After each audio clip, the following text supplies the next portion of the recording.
remaining.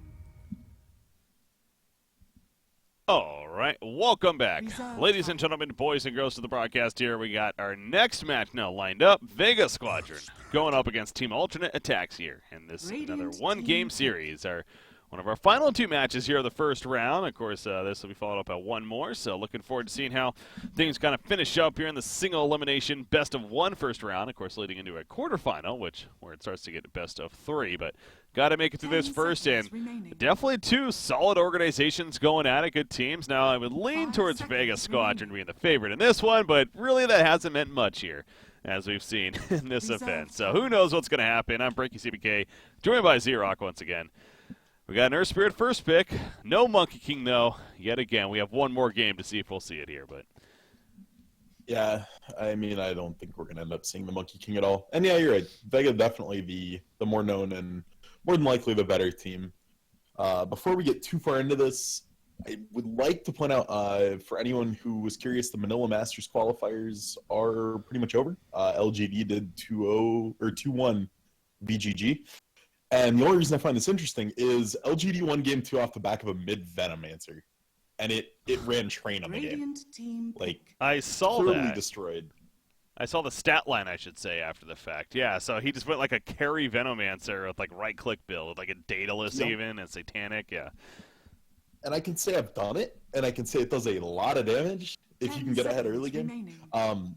And I'm curious to see with the rise again, a little bit of 5 Lena seconds and remaining. hopefully this Venom. These aggressive mid laners are so much fun to watch. They can really just do Reserve so much in time. the game, and they try to do it so early. So I'm really looking forward to seeing these more aggressive mid matchups come up, and hopefully we find something like that in one of these games today. Radiant Unfortunately, team from alternate attacks, the Jug Magnus opening is a little bit slower, but still a lot of fun to watch. Maybe we'll get the 5-man RP Omni /Dream. That is the dream. Also, the buff up of the Juggernaut, pretty classic right 10 there. seconds Many remaining. teams have definitely done it and done it well. Ogre Magi is a 5 hero I'd seconds almost remaining. expect to be banned here by Vega Squadron, seeing as they've already picked up their pulse or their supports for that matter. As yeah, there we go, the Ogre ban. But they got Earth Spirit and Radiant Rubik team as their back. supports, and very, very confident with those, I'm sure. Coming out right Well, here. you see, you're assuming it's a Rubik support. What if it's a mid Rubik? You just love to just have these radical thoughts, don't you? That one's actually, I mean, that was 30 seconds one of Dendy's remaining. signatures way back in the day.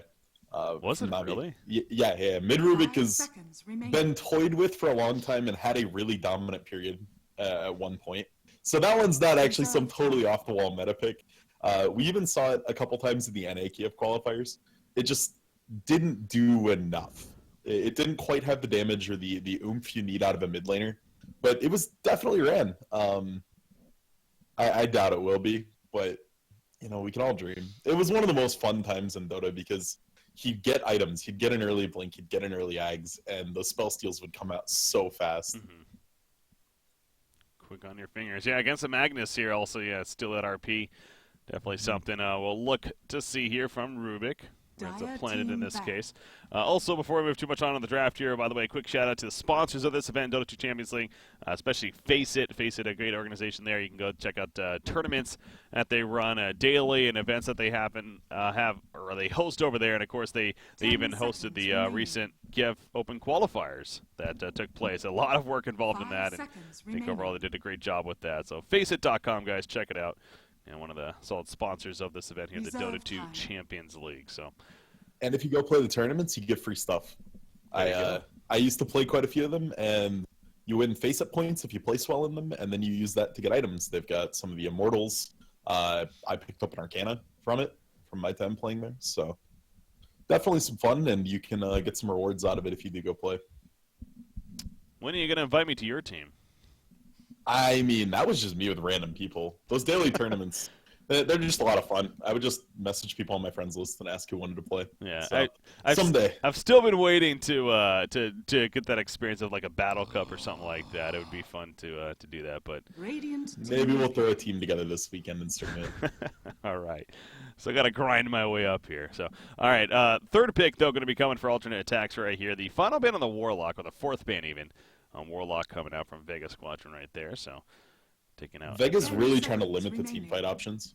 They do not want any more AoE. I mean, the Centaur and Slaughter bands were both very good.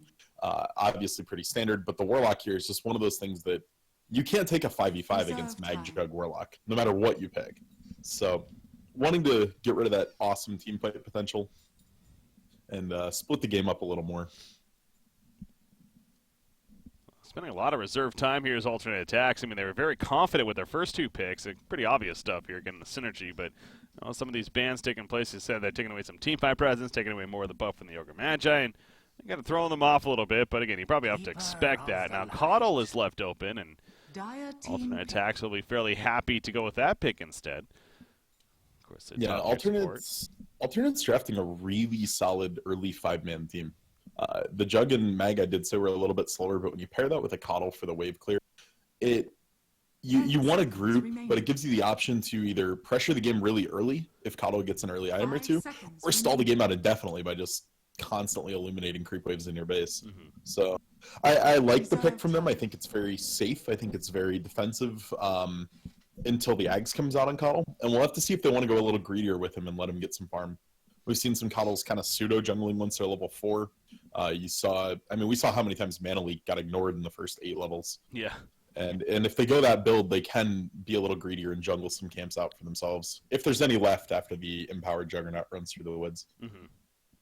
Yeah, going some aggressive dual lane, definitely something that's not out of the question either. So, and I guess with that said, Magnus doesn't necessarily mean he's going to end up middle lane either. Magnus has off lane potential.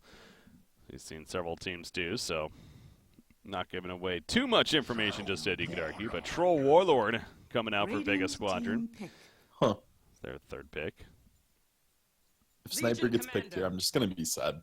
Troll Sniper was the dominant meta for like 8 months. It was first 2 picks in every game, and no one wants to go back to that. So a part of me hopes that the Troll does go down in flames here.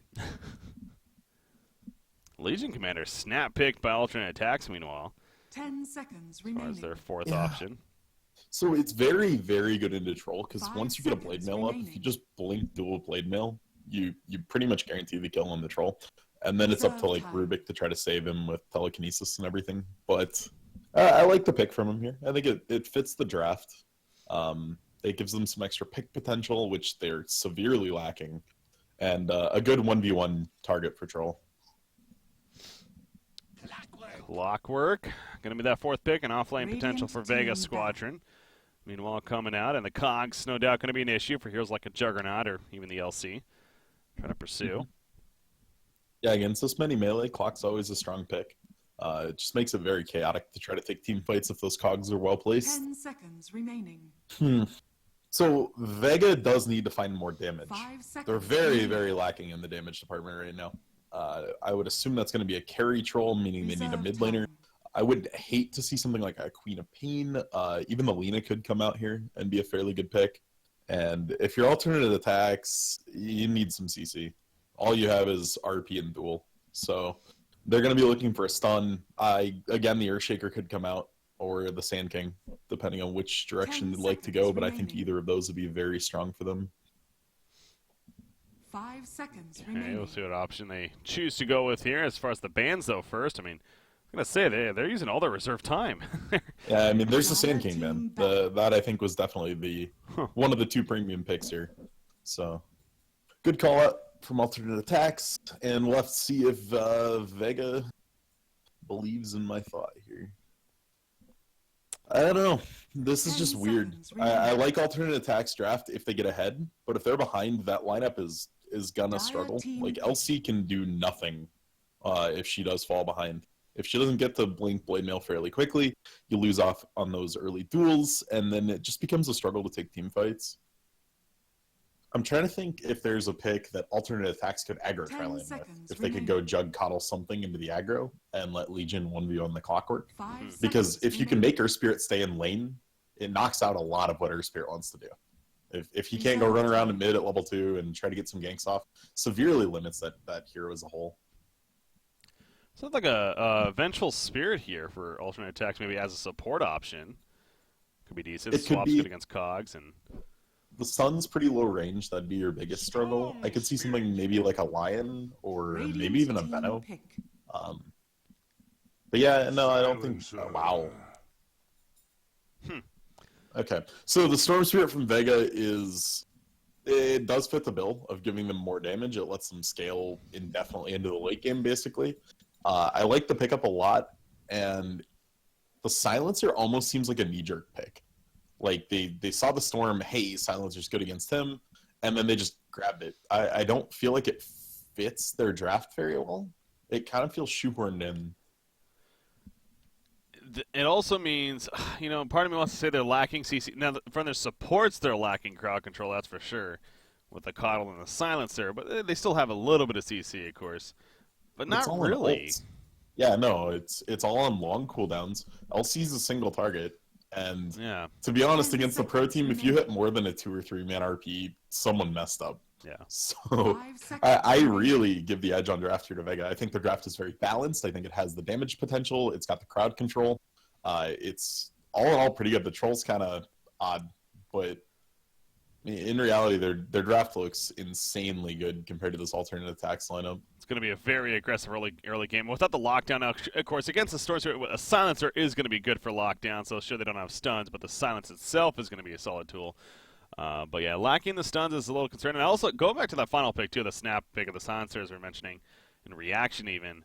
Again, their reserve time, they were down to 0 seconds before that final pick came out. So they had to really think pretty quickly in terms of who they react, and what the final pick of in the case of the Storm Spirit ended up being. So perhaps even more reason why they just went with something, okay, well, Storm Spirit, let's just go Silencer, and not really thinking it out in full because of the lack of reserve time. But that's, you got to manage that time carefully. Mm-hmm. Or it'll go away, so. All right, here we are, our third game of the day, and also a best of one, of course. Vega versus alternate attacks, and Vega not only the favorite team, but yeah, after the drafting as well. Seems like we're both on the same page. That feel like Vega Squadron setting themselves up in a pretty good spot. I mean, I will say, is Troll like the best? I know you mentioned he's kind of out of place somewhat, but yeah, like Storm Spirit isn't necessarily going to really benefit from the battle trance here, and no one really is in general. So it does feel off. It is a little weird, but one thing it does do, the Troll smooths out the way you play Storm. So Storm's Ball Lightning at level 1 is very slow, but as it gets levels, it speeds up a lot. And when you can couple that with attack speed, which Storm Spirits don't normally go beyond Orchid or potentially Bloodthorn later, it makes it a lot more fluid because you can auto attack while you're Ball Lightning. And if you have higher attack speed, that feels a lot smoother. So if you get to that like ultra late game, like we're talking 45, 60 minutes, and Storm has a bunch of items, Troll has a bunch of items, and Troll ults, Storm can be soloing people while he's invulnerable flying through the air. That's pretty ridiculous. So yeah, it's a bit of a weird synergy, and I don't think it's what you'd normally expect, but it definitely has some use.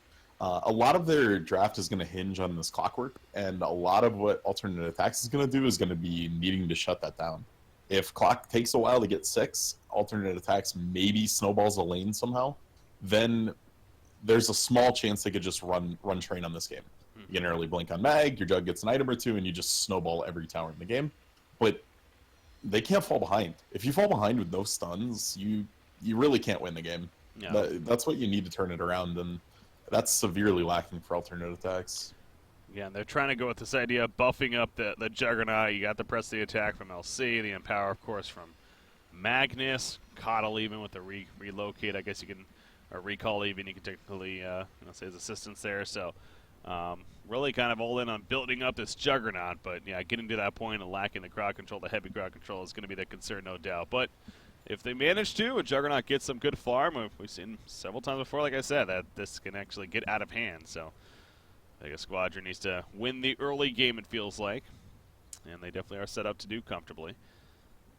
They managed to execute, but going to sit in a pause here a little bit longer before we get to figure out how this game is going to work out here. Also, a quick update too on our final match of the day, which will be Team Ent going up against Pro Dota. Looking forward to that one. That will be a break in between. It actually is set to start at the next hour, so not the upcoming hour here, at the following hour of what is, what would that be? That would be 2 p.m. Eastern or 1900 Central European time. So just to give you guys a quick update there before we move along.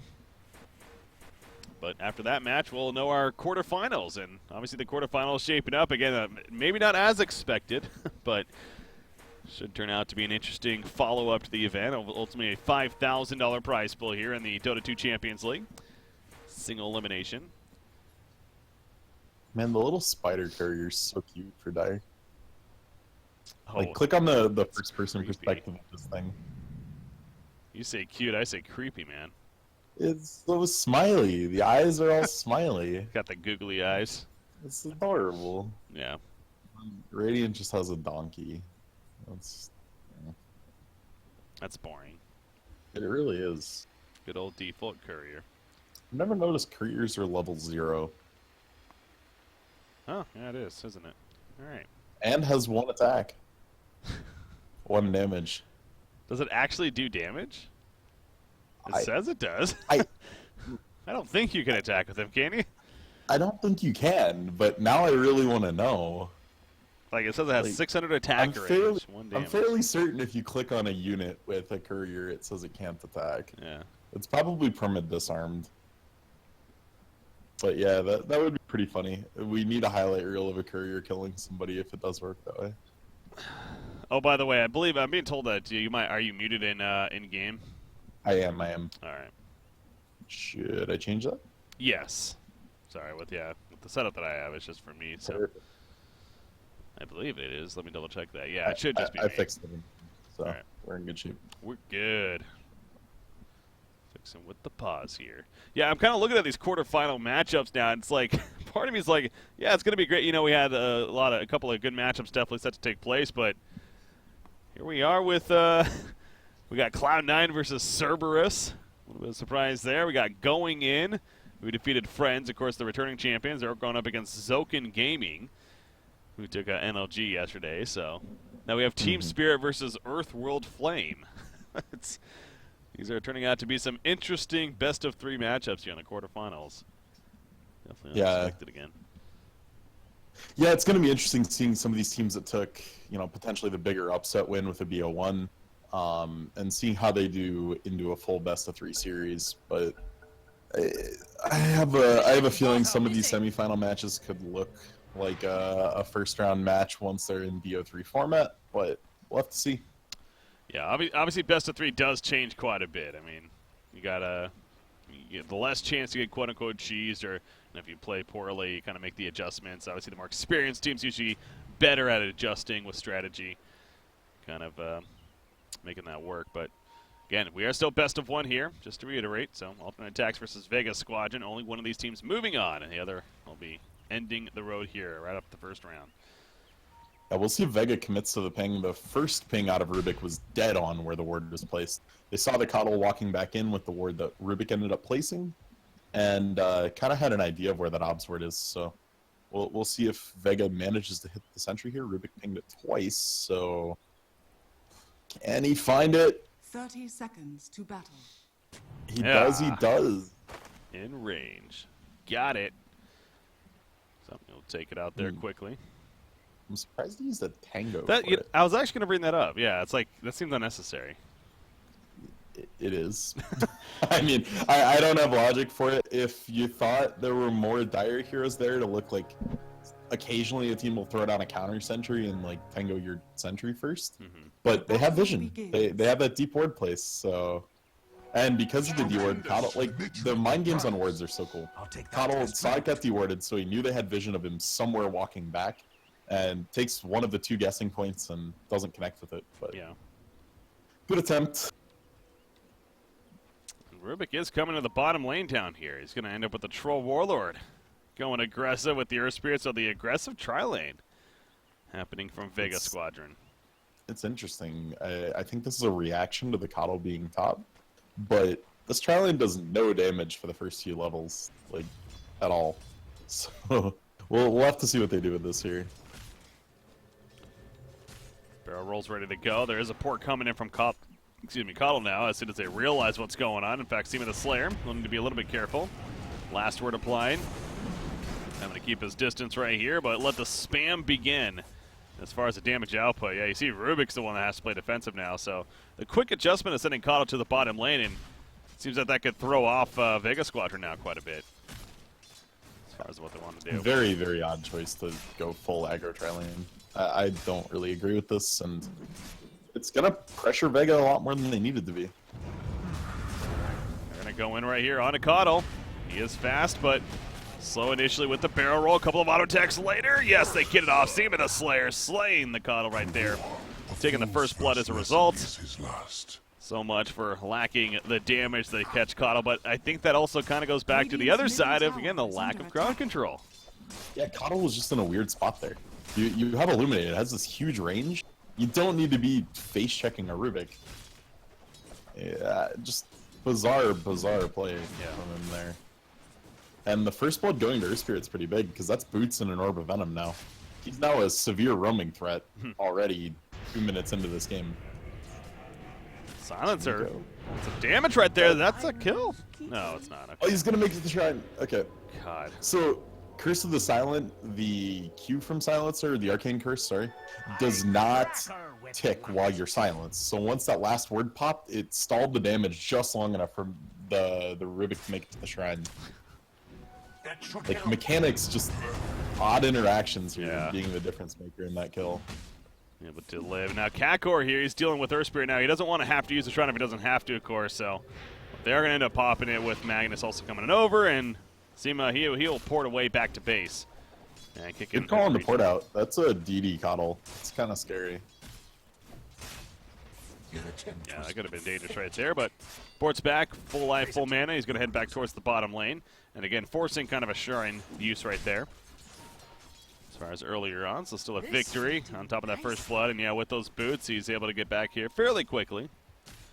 And going to be of assistance. Juggernaut, though, bottom lane. He's 10-4. Trollwaller 10-1. So as far as the cores go down here, they're back and forth. But here we go once again with the interaction. Exotic Deer, the Blade Fury on top. The port out from Rubik, though, not going to be enough. Too much damage in the end. And Silencer credit for the kill. Yeah, and this is kind of what I was talking about in the draft. I think it would have been good to give LC the solo lane against Clock, but I thought they were going to have to aggro tri lane to get that. Like, if you look at alternate attacks, it's a close lane between the LC and the Clockwork, but the fact that it's close means LC's getting a lot more out of that. It scales a lot better. It's a hero that really struggles to get its early game done.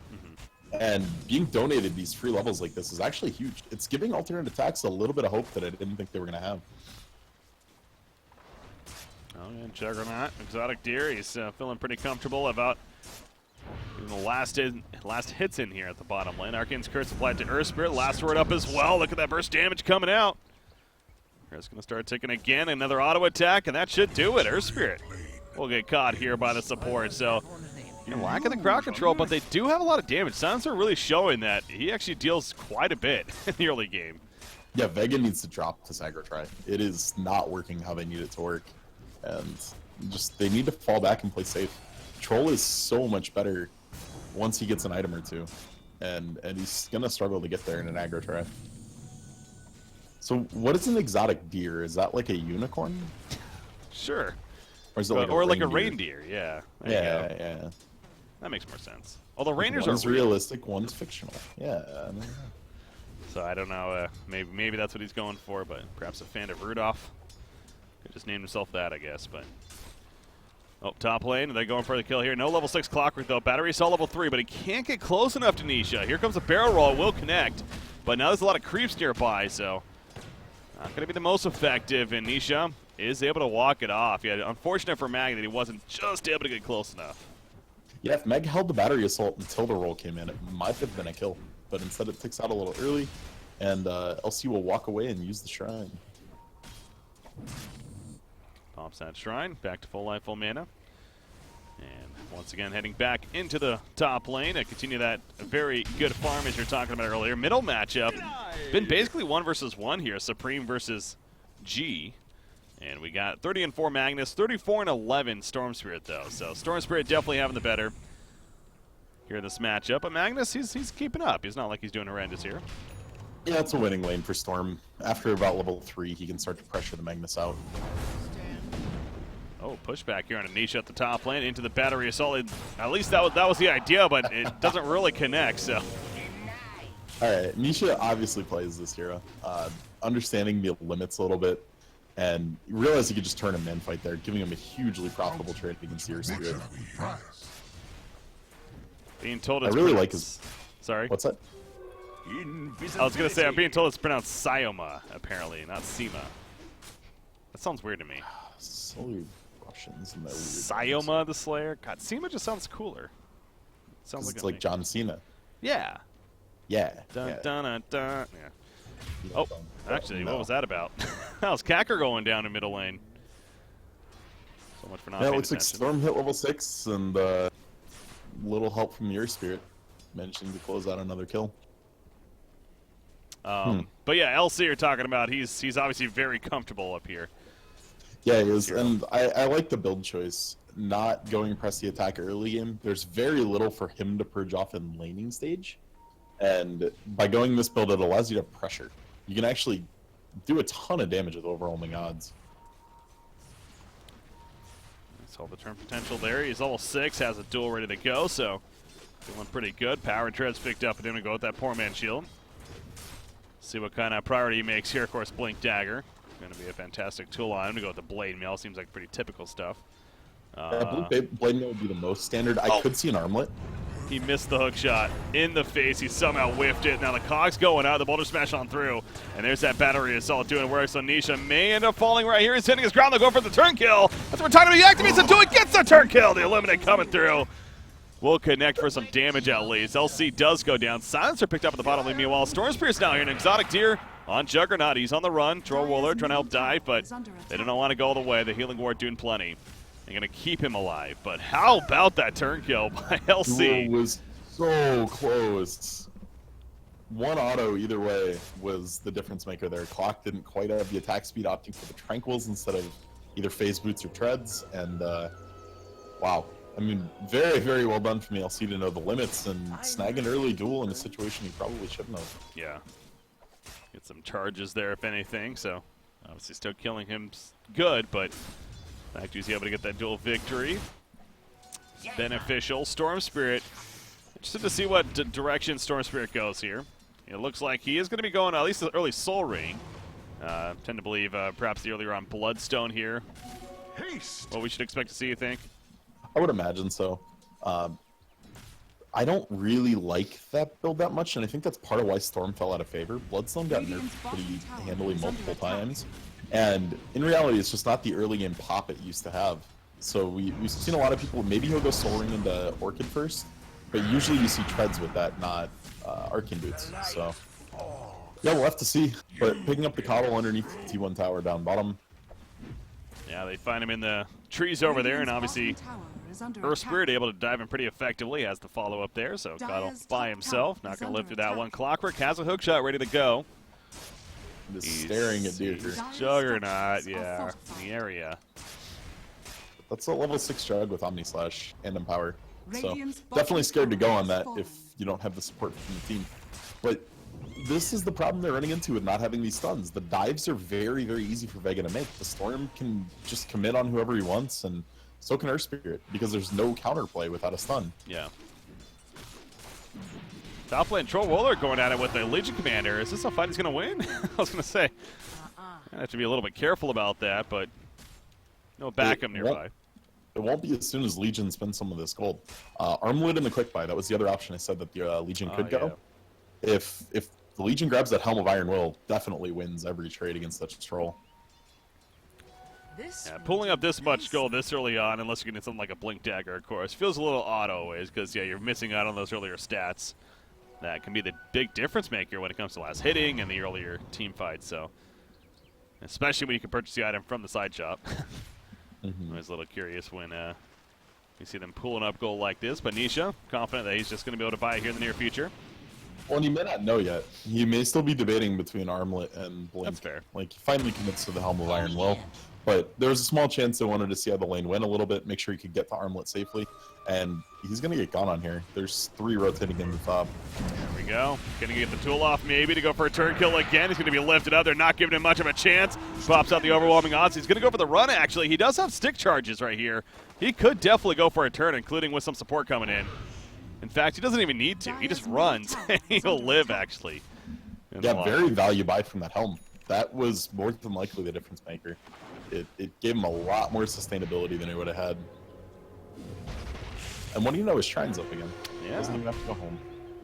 And power's implied. He's going back up into the top lane. So now with some support, this Troll Warlord definitely needs to be careful. About getting caught. As I say that, he's somewhat pushed up, but not in range. Mega's blink. As soon as he buys it, it has enough gold. So that'll be their time to try something. They can look to get a quick RP off. But this ward from Dire is actually expiring in like 5 seconds at the T1 top. If that was still up when the blink flew out, it could change this next team fight. Rubik has a last-second lift right there. He doesn't get that off in time. He's probably dead, so he will throw away Nisha, but Nisha now will join the rest of the team here on LC and pushing that top tower. That was a clockwork porting in and decides to cancel it. Thinks better of it, trying to scare them if anything, but obviously not going to be enough. And they will easily get the top tower right there. So, yeah, how about that Blink Dagger choice on Magnus? Especially being a mid-Magnus here that's farming decently. Passing up maybe instead going like the Echo Saber. I know we've seen more of a kind of a farming potential. I think it had to be either Echo for him and Blink for LC, or Armlet for LC and Blink for Mag. You can't get away with two people going greedy, more damage-heavy builds. You don't have any stuns. You need the way to get into a fight. And I agree with the choice. I think the blink is so necessary right now. Radiant's middle tower is under and it's also their only way to recover too. If they fall behind in the next few minutes before Mag would get to blink, the game's a total disaster. Our Spirit here is kind of hiding in the jungle even. Hasn't been seen just yet. And the vision here of the Radiant. Gonna go uphill though. There we go. He's begging his team to come. Help me, please, I'm stuck. Boy. There's a boulder smash. Here comes a hook shot in onto Silencer in the background, but LC is dealing with a Troll Warlord meanwhile as Silencer is picked off. Now LC, he's on the run. He might have to duel right here to go for a turn. It's not gonna be enough though. He gets lifted up. All five all of a sudden showing up. So Earth Spirit eventually got that support and they turned pretty easily in the jungle. Yeah, and if you look, the Jug is way behind. Like, has the headdress like he's going for a Helm of Dominant. He does have it in the quick buy, and just really no impact from him. The Omni Slash hasn't gotten used yet. We're 13 minutes into this game, so they're kind of in an awkward spot as alternate attacks. They don't have a way to fight, but they don't have the items to like keep farming. That's an RP on and an Omni Slash. Calm down, guys. He had to just commit it. I agree 100% with that. If Clock Hook Shot had come up or Earth Spirit committed into that and they did an Omni Slash, could have turned around entirely. But that's a Rubik. It's a support Rubik here. They just used a RP and an Omni Slash. That's some pretty invested cooldowns. Mag, meanwhile, he takes out a solo Silencer. Happen to be roaming around into the jungle. Exotic Deer's in trouble. The boulder smash lands. A Troll Warlord W to help finish him off. Mag actually kill secured as he hook shots in. Now that's definitely a target you want to make sure you kill in that Juggernaut. Radiant's middle tower is under attack. Yeah, very, very big kill for them there. Yeah, this Juggernaut, he's underwhelming. I agree there. I mean, I'm surprised he doesn't even have the Helm of the Dominator finished. And again, this team is built around the idea that they're really just buffing him up once again. So that's a concern. As LC with that armlet, the Blink Dagger queued up, but she's going to have to definitely be a momentum controller here. She gets that blink. On the other side, what a Storm Spirit. He has a full soul booster, though. The Bloodstone just around the corner after this catapult kill, in fact. Well, missed it right there, but and once he gets a couple more kills, he will have the full Bloodstone. Coddle top lane, you're dead. Oh, Dire's middle this tower poor guy's is been under attack. sacrificial lamb all game. Dire's structures are fortified. And yeah, I mean, this is just the weaknesses of this alternate attacks draft. Their supports really don't do much as far as helping them get any kills or really do anything in the early game. Pushing him up middle lane. Oh, that was an awkward skewer right there. Trying to maybe catch the Earth Spirit, I guess, but Boulder Smash now coming through on LC. And middle lane, we do have Mag going in with a Cox, trapping in Exotic Deer here on Juggernaut with Troll Warlord porting in, but can't really catch. Global Silence is ready to go from Silencer here. If a fight kind of breaks out, speaking of that, off to the side, Earth Spirit's caught. And that's a duel to guarantee, as well as get some charges up there. So gets a little bit more added damage now, that with the Empower. LC is definitely a threat here early on with that damage. Very much needed.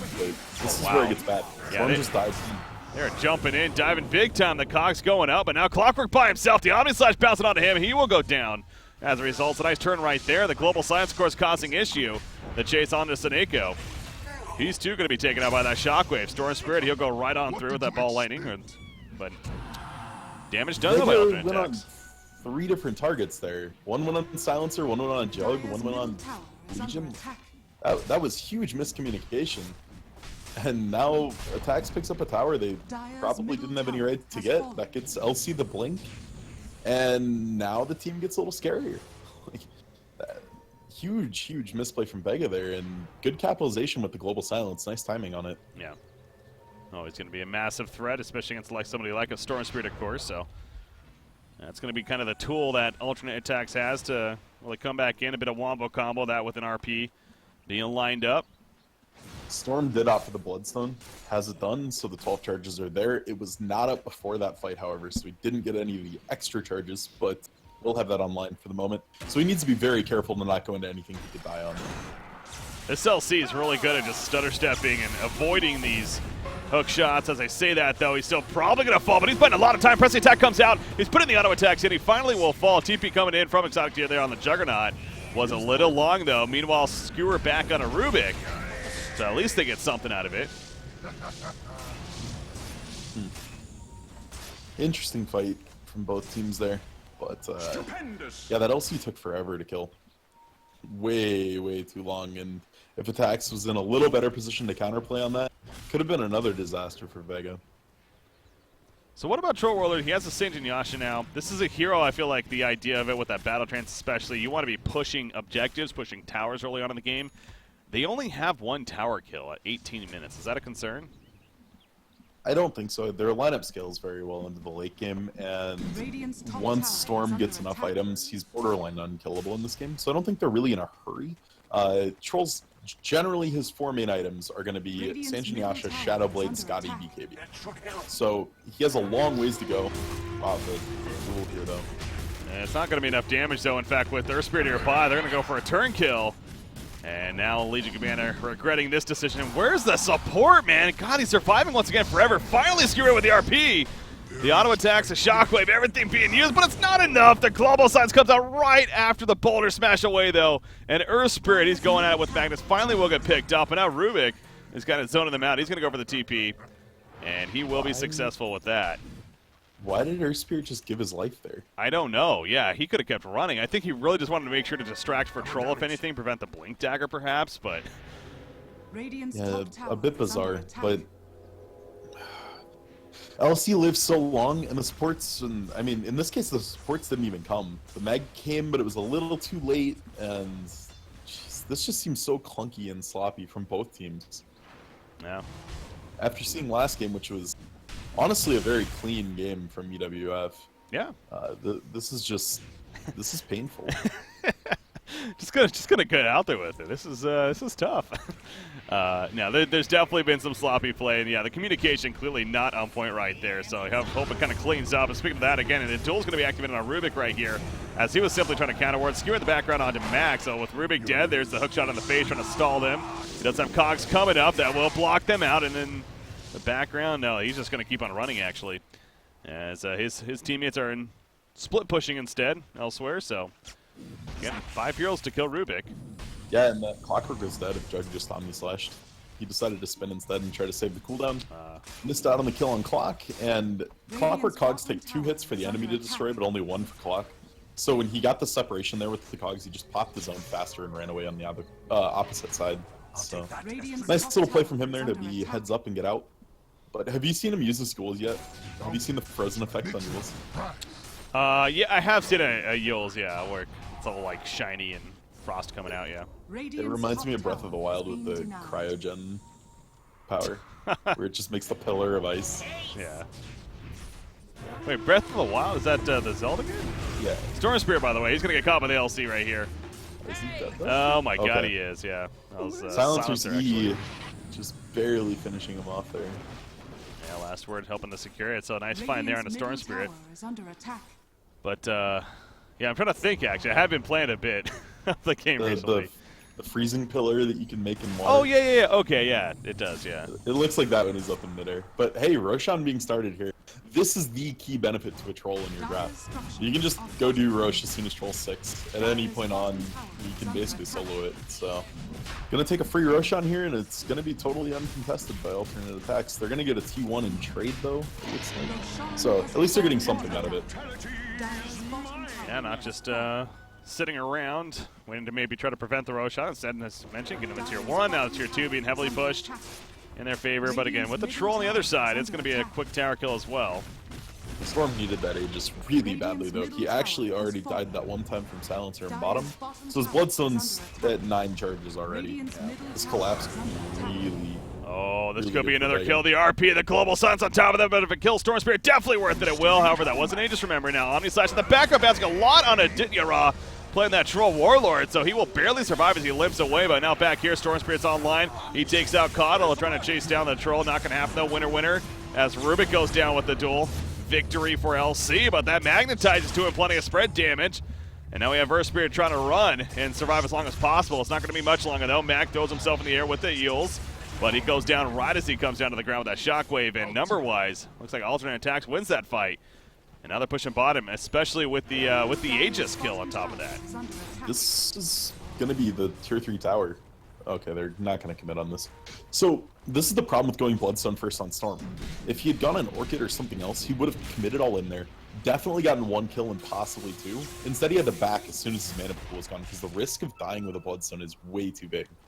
If you die, you lose all of your pop in the game. But maybe picking some up here. Yeah, they're trying, man. They're really chasing. Nisha, the one. He pressed the attack, though. Going to reach in, but they're still going and finally will finish off LC. And now Juggernaut's also going to go down. It's a double kill for Troll Warlord. So making up for some of those charges. Nice Blink Dagger away from Magnus. Will it be enough, though? They know he's here. Yeah, he's going to be stopped. Stolen. The Rubik Skewer classic. That Rubik was insane there. Lifted the Magnus literally right as the skewer started. I don't think Mag moved more than 100 units and got lifted up, so that was on cooldown. No other damage got out during the telekinesis though, so Mag able to blink away, but not quite able to get out. Just a bit of an overstay. Like, alternate attacks needed to make the call. Either they were going to get that tower or they needed it back before they even tried it. And trying to do both resulted in 3 kills they probably didn't need. And Storm's back to 12 Bloodstone now. So back to where he started at least. Yeah, so making up. Mentioned that concern there that Vega maybe had is kind of makes up for it. And Mag, meanwhile, finds a kill on a Silencer. There's that hook shot kill. Catching the support Silencer. He had a Forest Staff, but not enough to keep him alive right there. The lockdown too real. So good find there. Troll Warlord, man. 3,000 gold saved up on Troll. It's quite a bit. He does have a Blink Dagger queued up. Okay, so the blink, it lets him follow up a little easier on the clockwork and the Earth Spirit and everything. It gets him in range so he can actually do damage. He's not going to be a huge damage threat, though, until he gets a damage item of some sort. Like, this build is fine. It does a lot, but he's not going to be doing the damage Jug is. Not even close. Especially with those, obviously, the passive, the Blade Dance. Procs right there with the crit from Juggernaut. Potentially hit really, really hard, so... See those numbers coming out. Meanwhile, Seneko on Rubik trying to find somebody. We'll find LC. Skewer's on in. That was kind of an awkward skewer right there. Ends up putting out a ward instead. I hope LC changes his mind and goes to BKB. I don't think this AC is the right call. I think they're going to start getting kited and they're going to really struggle if LC does decide to go for the AC.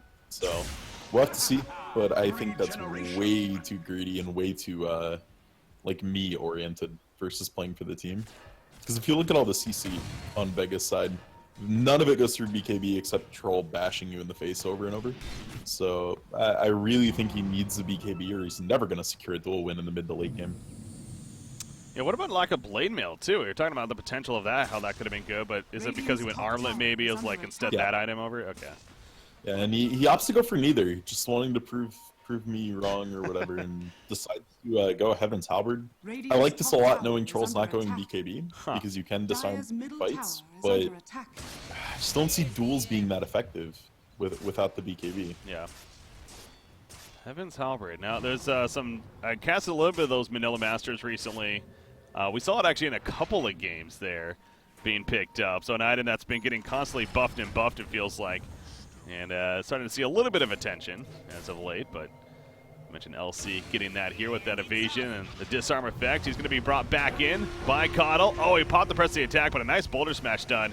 And the port out, not going to be enough, though. Gets that dual victory on top of it. So they do get one casualty.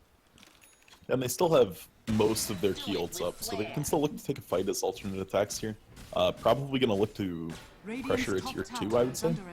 You've got 30 seconds without your Spirit. You've got time to get some map control. The Storm Spirit pushing out top is a nice play here, though. It's going to force alternate to have to make the tough call if they want to just fan out and push the lanes. Because like, if you pick a support like an Earth Spirit, if you can't get something right away on it, it doesn't really matter. There's only a couple hundred gold swing, not a big deal. Skewer back on Rubik, though. I love it. He steals it. He goes the other way, and he's going to go for the TP out. The global sign's activated by Tro Warlord. He's just putting in those auto attacks. Doesn't give two shits about being silent. Supreme missing uphill, though, will suck, but he still gets the kill in the long run. Juggernaut, meanwhile, finds Clockwork. The Omni Slashes stops immediately, though, with a force staff over the ledge. And there's a runaway from Clockwork, so that one pretty atrocious there for alternate attacks. Oh, awful. That's one mechanic I'm never sure if they're going to fix. In Dota 1, with the way they had to code Omni Slash, it was basically you're invulnerable when you do the Omni Slash hit, and then you phase into the game and then do an auto attack. And if you force staff while they're in the invulnerable Omni Slashing phase, you can just break the Omni Slash. But if they're actually attacking, then it goes with you. Like it's the weirdest mechanic. So it's just all about the lucky timing there. Yep, basically Clock won the 50-50 on it. It's a coin flip if it works or not. And they pick up LC in the process. Yep, I mean with that Omni Slash being down and then now to pick off on LC, it's giving Vega a ton of time to get map control. They took a tier 2 off of it. They need to get the ward game up a little bit. They've got a couple sentries on Rubik that need to get used. But in really good shape all of a sudden after essentially 4 pickoffs is all it was. And now Coddle, yep, Yulsefter going to throw him up. Here comes G. On the Storm Spirit, that's a name I'm certain I'm pronouncing correctly. It's actually J. The shut up. There's no way it's not just G, damn it. The Boots of Travel pickup on him is paying off nicely too. He's getting Bloodstone charges from these pickoffs that Clockwork's finding. He just ports in and says, "Hey, I'm here. Give me a Bloodstone charge," and able to get one of those every 45 seconds basically. Because Clock Hook is 50-second cooldown. Good choice, I believe, to rush that. So Juggernaut here getting a Blink Dagger himself again, especially with the Empower buff and the press of the attack to even help in cases. So I guess I was going to say he's kind of lacking overall damage output with his item build currently, but with those buffs, it is bringing it in. So maybe not as much of a concern. Yeah, I mean, it still slightly is, though. We've seen Jugs, when they fall behind, don't do the damage they need to do, and we're already starting to see the impact on that. He got half the Omni Slash off on Clock and wasn't even close to killing him. So I don't know. This game's so back and forth, but I feel like it's because of mistakes. I think if a straight-up fight happens, Vega should take this handily. Yeah. No, it feels like they're definitely kind of in control right now. It's about nearly a 5,000 net worth lead, almost a 10,000 experience lead. Tro Warlord, he actually got a Morbid Mass just for the lifesteal, but now he's working on the Eye of Scotty. Also, I'm noticing Rubik, he stole the press of the attack, and he has that for a little bit longer here. He's kind of been using that on the Tro Warlord, help us farm even that much faster. So that could possibly come into play in the next fight. Try to keep an eye on that. It breaks out here in the near future. Top tower is under attack. They see a lot of the Radiant heroes and not even making a reaction to top. Oh, wanted to avoid fights, it seems like. I mean, it is a dangerous team with the Global Science, the RP. It is, but they're not in position to get anything back from this. No lanes were pushed enough that they could threaten another building, and in reality, Attacks walks away with that tower for free. Yeah, free secondary tower. They're porting in now. Vega, however, they are kind of hiding nearby. There is no vision to be spotting them right here, so this could catch ATN off guard. In fact, Earth Spirit going to charge on him, misses that boulder smash. There's a global science of reaction. The RP on 2. He's trying to line up that skewer. He'll finally get it off into a duel as well, and Storm Spirit will be picked off. He's staying dead right now. No buyback to be had. He's going to come fairly quickly, though, with the Bloodstone. As Tro Warlord now, he's trying to run. Mana Leak stun, though, onto him. A couple of auto attacks from Juggernaut thrown in, but Nice crowd control being brought up by his teammates, so he's going to keep on running, but Juggernaut doesn't want this to be over. He's going in further. Mag, meanwhile, gets picked up by LC, and Troll Warlord is going to end up going down most likely as Amanda Link's done again. Maybe not. LC, he finds him. Man, but he is just a little bit too fast. No, he's not. There's the Blink Dagger coming into play. 4 kills for nothing in favor of ATN. Rubik, the sole survivor. Very nice job, especially want to make note of the LC there. After the RP, could have tried to ult the Storm Spirit right away, acknowledging that, hey, that Lincoln's is up, and waited for Silencer to last word to pop that Lincoln's, and securing the duel. So Bloodstone charges continuing to dwindle for the Storm. He just cannot find the snowball he wanted to find, and starting to struggle. I mean, these fights are so back and forth. They couldn't kill a Coddle before the global RP came out. Yeah, they tried to jump him right there initially, and again, others were just maybe a little bit too far away, and that's the idea, though, of when it comes to team fights, they do have very strong tools here on this Radiant side that they use both. The best so far this game, no doubt. Both the RP and the Global Silence are most certainly what help win that fight, of course, for ATN. So as long as they have key uses from those abilities, it's going to be difficult actually for Vega Squadron to truly win this game. And so much for that lead that we were just talking about that they had, it's now gone in favor of ATN here, at least with the net worth and the experience just about there. And now you throw an Aegis onto the Juggernaut, who also is working on finishing a Mjolnir here. So all of a sudden that maybe lacking a little bit of damage will start picking up here. Yeah, it definitely could. And I think it's time for Vega to go to plan B. Their draft allows for plan B, which is split push. You just never take a 5v5. You make it so Global has to get committed for a one-man pickoff or RP, one of those big ults, and then when they're down, then you can group and push. The one caveat in all that is this Legion Commander. The Legion Commander's been doing the best on the Radiant team. Just been a huge impact all game. And Duel totally ruins the plan of split pushing. So it's a bit of a rough spot. Mag is, oh man. Ew! Good hook out. He did so much right there to evade between the Forest Staff, the Cox. He still had Yields even in worst case, but eventually hook shots out. Well played right there. That's when your troll moves a little bit and you miss the hook shot. Yeah. And he just tilts off the face of the earth. But no, nicely played there to get him out of a pretty precarious situation. Storm Spirit, is he going to try to make a play down here? I mean, by himself, I don't think he's picking up a solo kill on LC. He's just going to hide nearby. I don't know how LC didn't see that remnant, honestly. Oh, was it what went down? Yeah, he just wasn't paying attention then. He gets recalled back to the top lane. So they want to definitely make a play here. God, they got a ward inside. There's a skewer attempt. It's actually going to get caught by that, though, by the Rubik. And the skewer going to be stolen by Rubik now. So that's whiffing right there. But Exotic Deer Juggernaut, he's feeling good. He does have the Aegis. There's the heals coming out. That's twice Rubik has lifted and then not fade bolted and Mag's blinked away. That needs to be automatic by now so that the damage comes in. Yeah. But Coddle with this Ags online already is going to make it very, very hard for Vega to fight into this. That's a lot of heal coming in every Illuminate. Yep, constantly being spammed, of course. There's a Manta style Global Silence popped right there, but the reset from Vega Squadron. This may mean the Rax kill, though, but in the back of Lotus Orb, up on a Mag as he jumps in with the hook shot. They're going for the kill on the Silencer. He's already done his job, though. Storm Spirit will get it. Pretty squishy target. Meanwhile, Juggernaut, he's still holding his ground. About Half-Life currently, the duel activated on a Troll. Can they get the kill on him? Man, he is tanky, though. And the Lotus Orb assisting with that. He's putting in plenty of counter damage himself with those bash procs, and LC's the one that's all of a sudden in a bit of trouble. He will go down. Double kill for G, meanwhile, as now Juggernaut's thrown in the air. And that's going to be an Aegis use. Everyone cleaned up around him. This is going to be a dead Juggernaut. Most likely, he does have an Omni Slash. He's going to go for the TP with the spin. That's not going to work, though. Double kill for Dityara. A complete cleanup for Vega Squadron this time around. And now the turn push. Didn't get an RP off at all. Your Mag didn't get an R button off, and when that's your only AoE stun, game's pretty hard. Yeah. I'm guessing G might have been the issue there on Storm Spirit. He was flying around in the background and causing it didn't help. Global getting committed early there is a huge problem. Yeah. Oh, speaking of that, Silencer is going to get jumped here. He has a Ghost Scepter, but eventually going to wear off, so he will survive. But there goes the bottom tier 3. And now the Rax exposed as well in favor of Vega Squadron. So they lost their middle melee Rax, but they're going to get one in return pretty quickly. RP is ready. as we talked about, but Supreme, he doesn't want to go in. Without their damage dealers, it would just be silly to go, so. Yeah, they don't do much without Jug and LC, to be honest.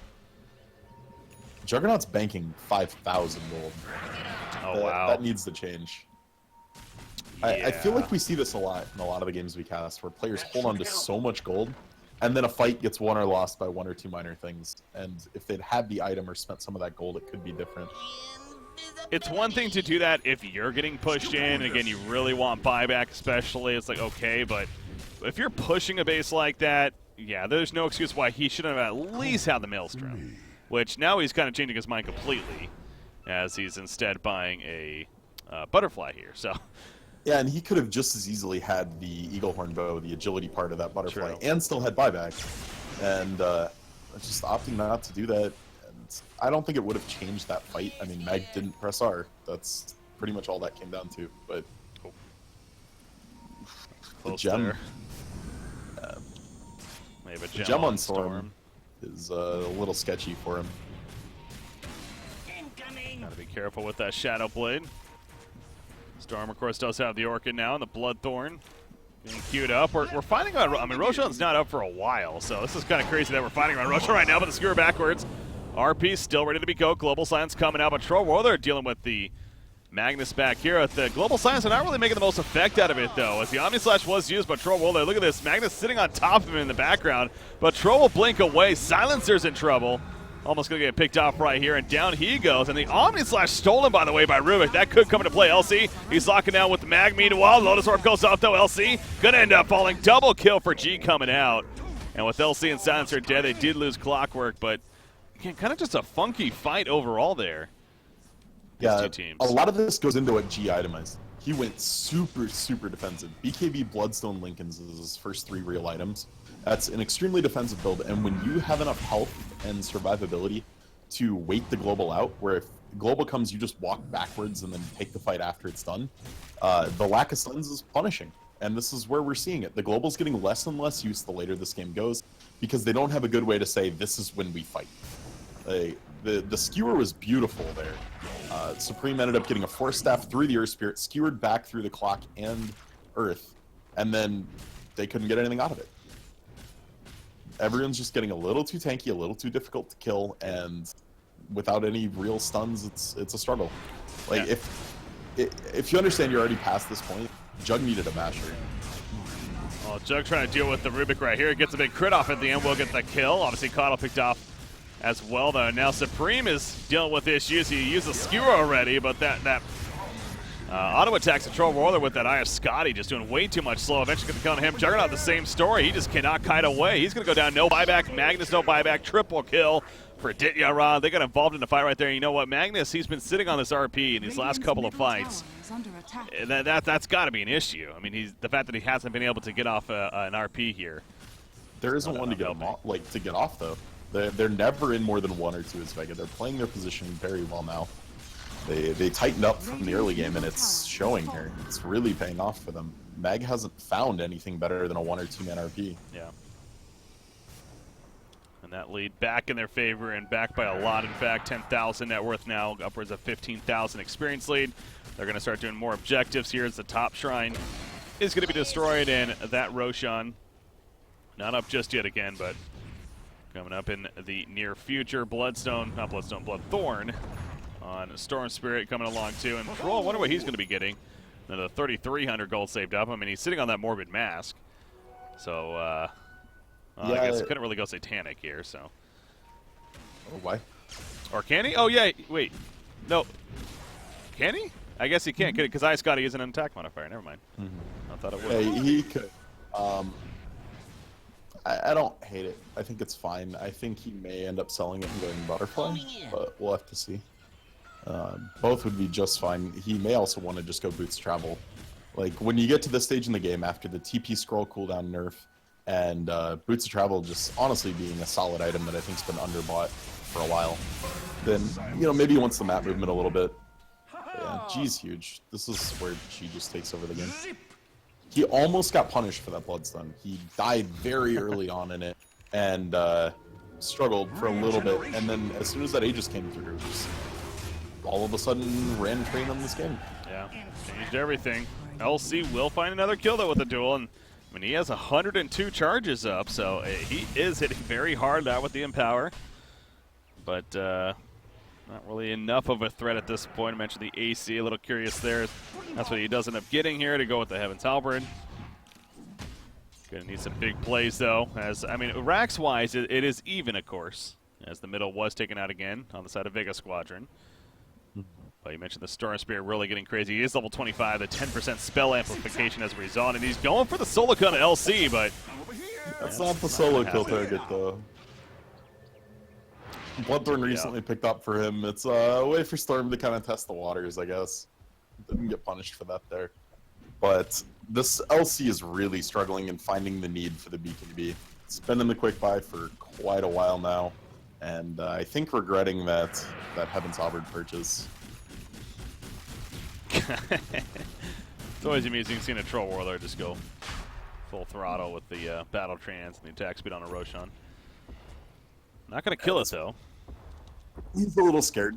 They are not sure where anyone in Radiant is. Nobody's showing right now, so you're always wondering if they're 5-man smoked, and being in Rush alone is probably not the best idea. Where did Echo Saber go, though? Like, we didn't see either Lifestealer buy it in the first 2 games. Mag didn't buy it in this game. I understand it got a nerf with the attack speed, and yeah, that hurts. Yeah. But as the farming tool that most people were using it for, that part didn't change. True. So I'm not sure if it's just people overreacting to the nerf, or if they really do feel like that was enough of a change. But if attacks gets this Roche, I'm very confused. Yeah, it seems like Vega Squadron, they're looking to do it earlier on again, but they're gonna give it up, and that's gonna be an Aegis for the Juggernaut picks it up. Okay.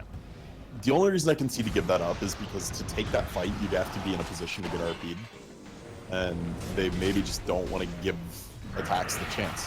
Oh, they're gonna win this fight. Pick a fight right here as LC is gonna be locked down by that Troll Warlord. The bash procs continuing to keep him in place. Press the attack is used, but there's a boulder smash thrown on top of that, so that's gonna be a dead LC. And the chase is going further. Global Silence finally coming out, but Silencer himself will die. Coddle's gonna be picked off. So they get 3 kills despite Global Silence being used. And they're just gonna keep going down now the middle lane. You see the line has been drawn. They're gonna push the middle tower. Double damage on Troll Warlord. That's what helped too. Didn't notice that until the very end there. Yeah. And yeah, for those in chat, there was a point, even in Dota 2, where Scotty did not stack his satanic. Yeah, it might have been getting things mixed up right there. Oh, Magnus, he's trying to get out of there. He did use his RP, but possibly BKB has to run out pretty defensively. You got Juggernaut trying to stand his ground, of course. Bringing in some auto attacks, going to be thrown in the air by the Yield Scepter, though. Cogs kind of blocking him out. They did kill Earth Spirit, but a reset here from Vega Squadron coming out. Hook shot backwards, and they're going to fully get out of here. Not feeling the most confident. Despite cooldowns not being up, and both the global and Magnus the RP. pressed R and Vega backed up. Yeah, imagine that. Who would have thought? But yeah, honestly, good hold here out of attacks. They didn't lose too much, so fairly nicely done. MKB coming along for Troll Warlord, meanwhile. Yeah, the problem here is LC is actually useless if Troll just gets on him. There's no item you can buy that really counters Troll bashing you to the face. You need stuns, you need your team to peel. And right now the only way to stop that for them is Blinding Light. And Troll's going MKB. Once that comes, it's done. So the Troll will forever be the bane of whatever carry is biggest or scariest on the attacks lineup here. Yeah. There it goes. The Jug did something really cool there in that last fight, though. So Blink Dagger and Omni Slash. If you're Omni Slashing and you blink somewhere else, it'll keep your Omni Slash going. So he basically committed the Omni Slash on the Storm, realized it wasn't going to bring him down, and blinked back to the Troll, and got the last few ticks off there. So cool interaction. It was fun to see. Hopefully we get to see it being used to do something cooler, like kill somebody. But That'd be nice. man, I feel so cynical today. Kind of being a dick sometimes. Not gonna no. I mean, what can I say? 2 hours of sleep, loads of fun. No, but there has, to be fair, you've definitely been justified. There has been some sloppy play this game here, but I'm noticing some level 25 talents also coming out right here in Troll Warlord at the -7 seconds on the Whirling Axe cooldown. So that's down to 5 seconds now. It now lasts longer than the cooldown. So. Oh, it does, yeah. Yep. So someone will be perma unable to attack, and when all of your damage is in 2 right clickers, that's not a great thing to have. Yeah. That's in theory, if he keeps that up, yeah, being permanently blind. LC's sitting here debating his level 25 talent. What's the long it takes him to pick it? Gosh, hope he doesn't forget. That's kind of hard to overlook. So yeah, I don't. Seconds, huh? I don't know what you'd go if I was him. Like, the press the attack cooldown's really nice if fights are feeling break-even-y. Yeah. Because you can you just constantly purge someone off and keep the attack speed rolling 24/7 if you're pushing. But if he feels like he needs to hard carry this game, maybe he takes dual damage. I don't think we've seen dual damage taken in a real pro game yet. Cooldown reduction, which was just broken. 5 seconds. Dual damage in CDR. Yeah, 5 seconds on that press the attack. I mean, that is so powerful. But I think you're right. I think this is why he's holding off for so long. If anything, gonna maybe wait for a fight to break out and then get it immediately. But I think the plus 40 dual damage is actually something that, kind of playing from so far behind right here. And kind of need to be all in of sorts. But we've seen the Troll Warlord also deal with him as you're talking about. And maybe that's where the press the attack cooldown will just be that much more beneficial. And throughout the fight, so. I'm wondering if he sells his halberd next item, because it's not doing as much now that Troll has MKB. The evasion's not really ticking in, and really it doesn't feel like it's as effective as an item slot needs to be 50 minutes into a game. Oh man, silencer. Where are they gonna go? Mag on Clockwork. He's sitting in base to make sure he gets the global right now. There we go, a global silence, and this is just to kill a Clockwork though. He popped the Lotus Orb, will eventually die. He didn't take the dual damage before the duel. Disappointed. Oh, you're right. Did he just forget? There's no way. Might have forgotten. Like this, isn't it like blinking at you, like very obvious, yeah. like? Yeah, it's definitely not something you should forget. But I don't have another justification. Like, you got a dual pick. You needed to know what you were going to take there, because you just missed out on 40 damage if that was going to be your choice. Yeah. I think press is probably the more balanced and better option. But if you're holding the point for a reason, that's when you use it. This is what can't happen to Vega. These ults from attacks are being used to get kills, and then there's no pressure coming in anywhere else. If your Troll's not going to be on a building right now when Storm's dying, then you're putting yourselves at a huge disadvantage. Troll Warlord, I mean, he's 6,300 gold saved up, so he's buying something here. Talked about what that possibility could be, but seems like, again, just a lot of thought going into this game right now as far as, like, really trying to think about what makes the most sense. Lotus Orb pop, tool activated on a Clockwork, though. He gets the kill with it, and now Dinyara will fall on top of that, so he got committed to a fight right there that he wasn't going to win. Power. Like, the LC wasn't even hitting him. That was just the cleave? And it was just the cleave that did 2/3 of Dinyara's health. Oh my gosh, what is going on? That was nuts. I mean, and he has 5,700 gold saved up still. Yeah. LC took press. He's got to buy back here. So you got to know what you're buying. Like, the forethought is not here right now, and it's bothering me. It either needs to be Boots of Travel or a Moon Shard or a Satanic.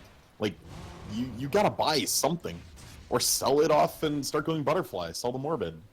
Yeah, but not spending this gold is just like you don't even have that net worth lead. Yeah, it's just so inefficient, and he just bought back, so it's not like the buyback at this point even matters. It does seem a little silly right here, but they're going in and they're looking to make a play.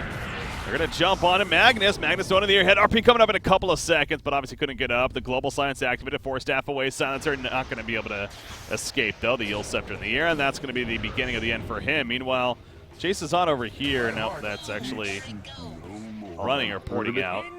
Rubik's got 18 dual damage. There you dual go. And dueled the same there. So, but yeah, no, this is what Vega should have been waiting for. Global just got essentially wasted, and you have 5 up. Yep, they're making the line. It's almost straight down mid lane. Another 4,500 gold saved up. On a Troll Warlord as they're pushing. Just saying. With no buyback to be had. Top lane, oof, try to catch Seneko, but a little too quick with the fingers right there, and Seneko has his own tool actually coming up.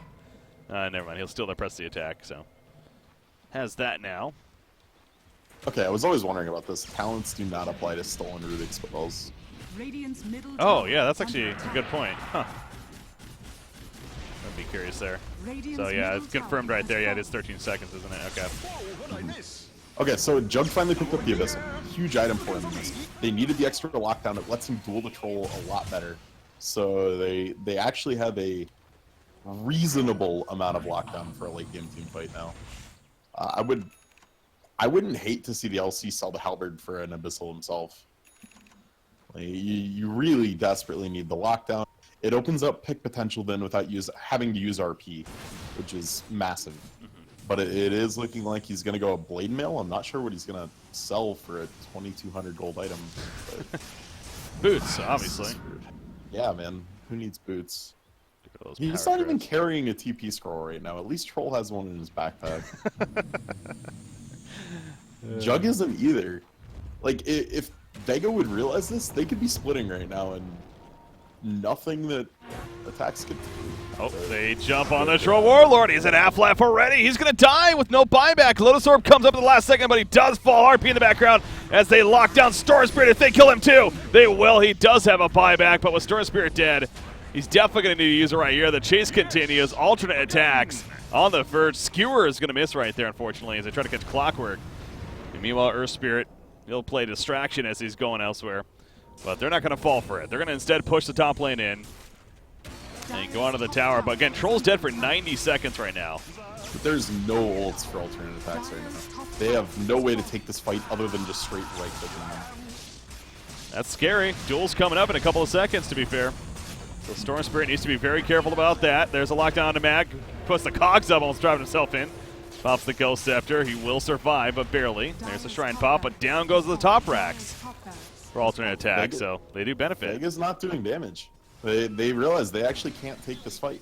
Yeah. They do not have enough damage between the 4 people alive to kill anybody.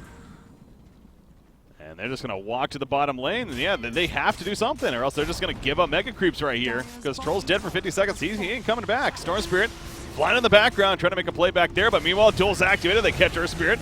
That's some more charges adding up. Storm Spirit flying around, but as you mentioned, that very likely could be game, as the Mega Creeps now going to be spawning. And this LC and Juggernaut, they just simply are not dying.